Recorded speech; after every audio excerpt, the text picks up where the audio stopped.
Okay, hi everybody. Oh my god, this is gonna be late. I'll probably next week I'm gonna do better with the next week I have to record watch Penny Dreadful and record it after Game of Thrones. And I'll because this episode. Oh my god, okay, season 3, episode 6, Penny Dreadful, no beast, so fierce.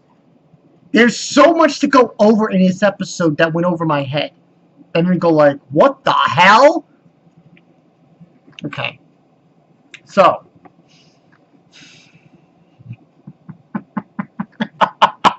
okay, let's get into it. Come on. All right, let's start with Let's start with the Frankenstein monster. Let's start with that. That was the minimal. That was like the most minimal of scenes. That was just like one scene and it's done.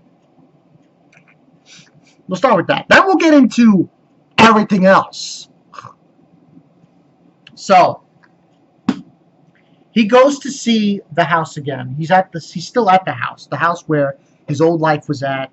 Well, it's a new house. It's a family basically. The son and the mother. He sees his son, and he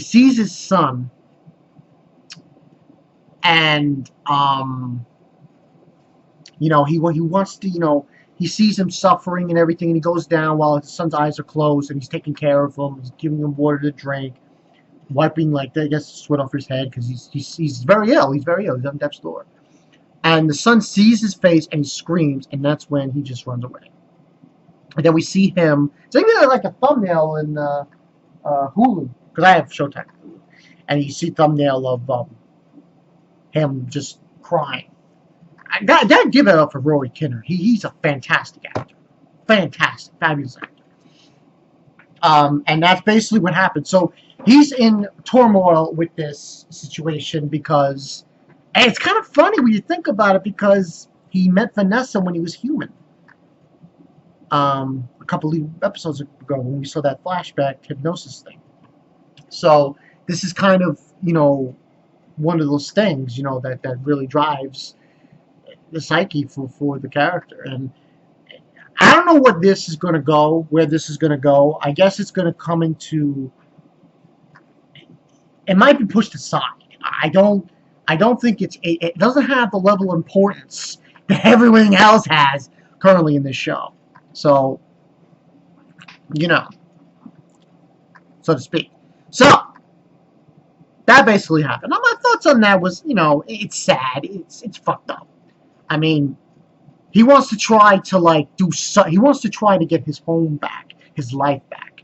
And he can't do it. He's got all these memories of when he was human, and he can't do anything about it. It's fucked up. Okay. Let's talk about Lily and Dorian Gray and their feminism? Listen. That is the frame of mind I got from this episode with Lily.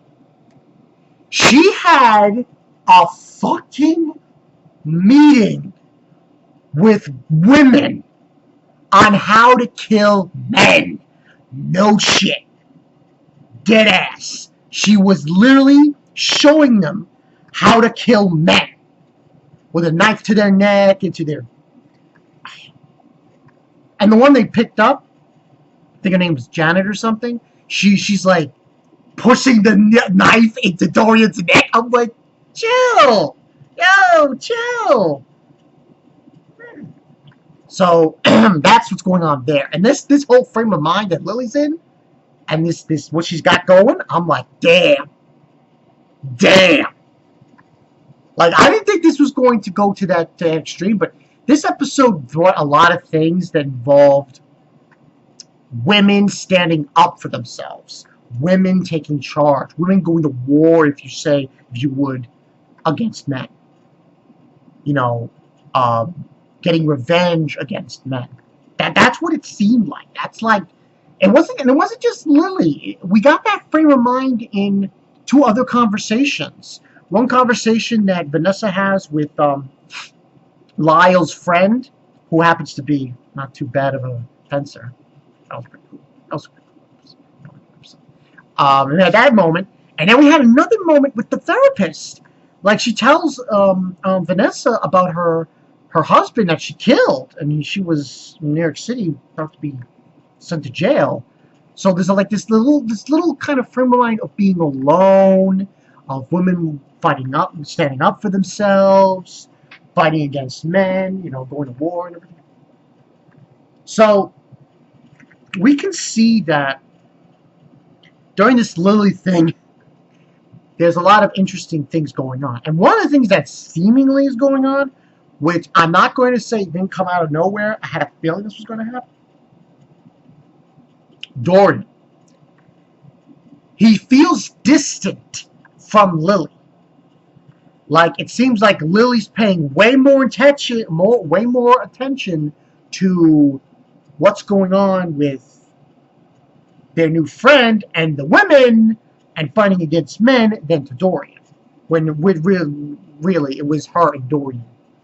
They started it first. They were going to be immortals and start war. Now it seems like that's not happening. So we see this distance happening between the two. During this soiree, if you will. Oh God. So something collides with that plot line, that storyline. The other storyline going on is Dr. Frankenstein and his buddy Dr. Jekyll. Dr. Jekyll, I think it's Dr. Jekyll, Dr. Frankenstein. They create this drug to knock someone out. And Dr. Jekyll says it's enough to knock out a freaking elephant, so it should be enough to knock her out. Dr. Frankenstein goes there to get her, gets caught! Like, not even that SWAT, no, you get caught. You're gonna get killed!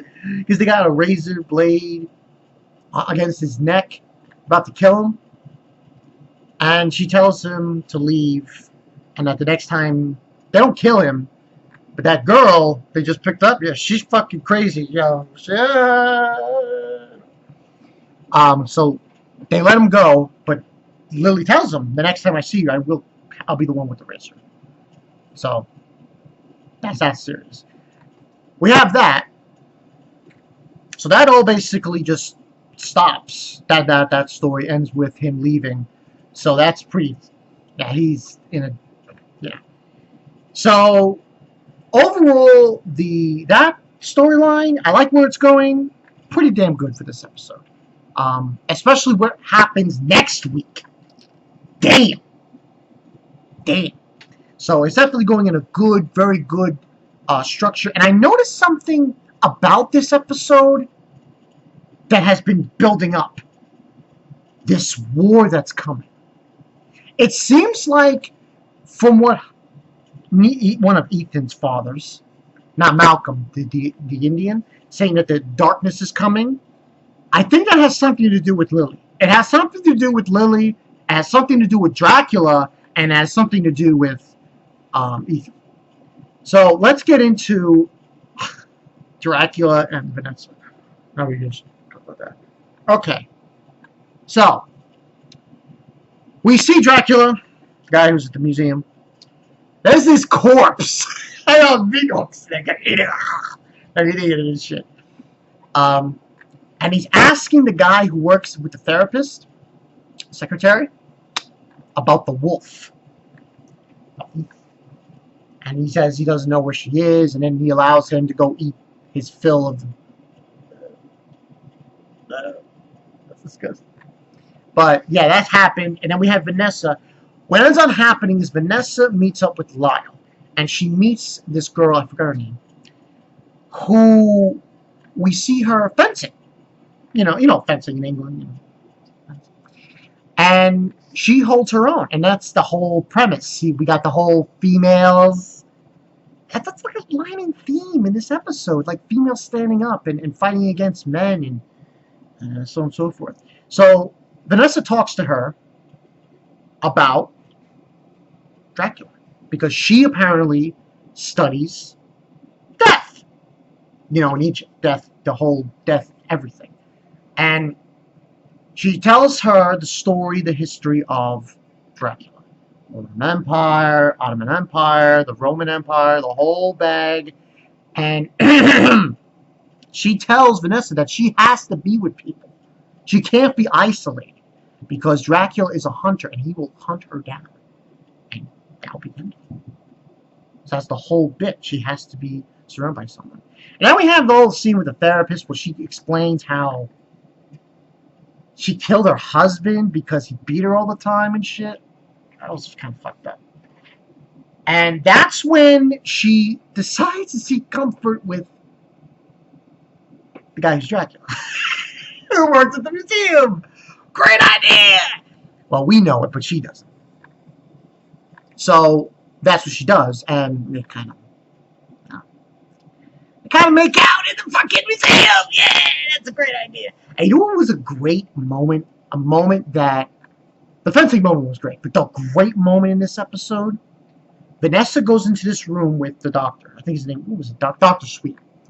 Goes into the room and she looks at the wolf. And then he notices she's looking at the wolf, and he brings this thing over there, and he shows a bat. So I think what I said was true. Ethan's going to turn into the wolf, and he's going to fight Dracula. That's going to happen. That is going to happen this season.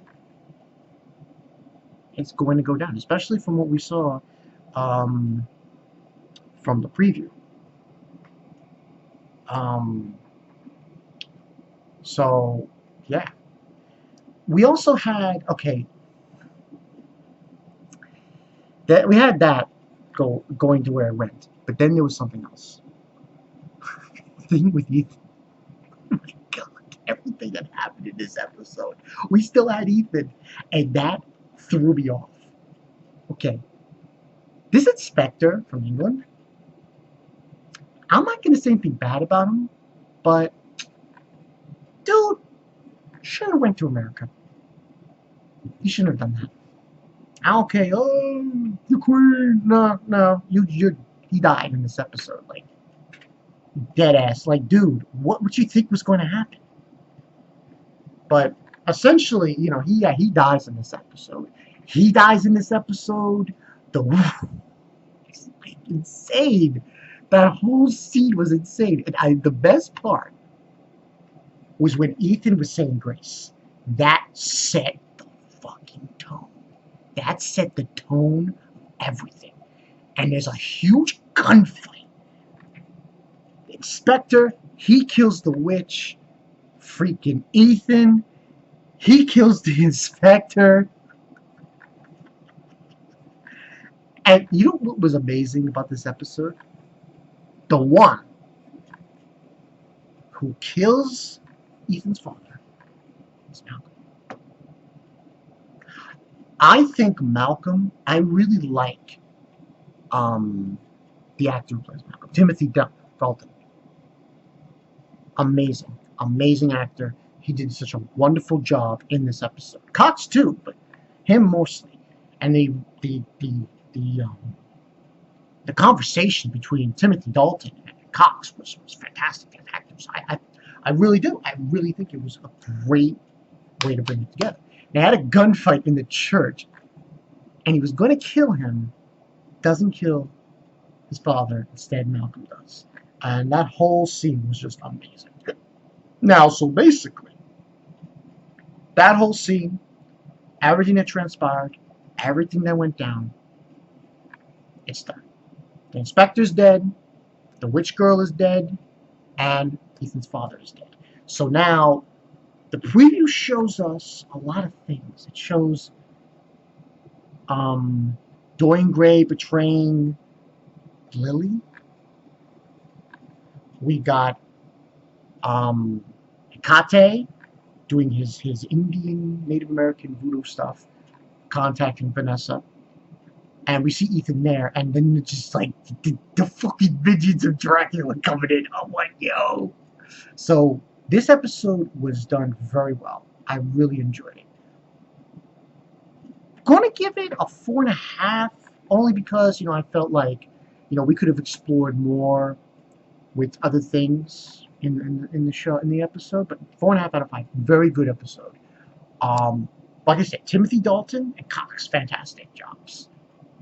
I thought they were. And that one scene where he tells like, don't continue to stay hiking.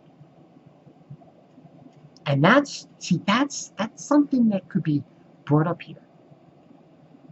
Because in essence, it's his fault. I blame Ethan's father. I do. Because if you hadn't forced him to join the military, he probably wouldn't have. That probably wouldn't have happened. But that's just my thoughts on the matter. Good episode, 4.5 out of 5. Next week we have 3 more. 3 more episodes of this and 3 more Game of Thrones. Just 3. It's down to the wire. Oh my God. Jesus. I think that this season for Penny is going to. It might top net last season. I can't believe I'm saying that. It might top it. But we have to see. I'm Balkan I Turn 2. I'll see you guys later. Insane episode. Peace.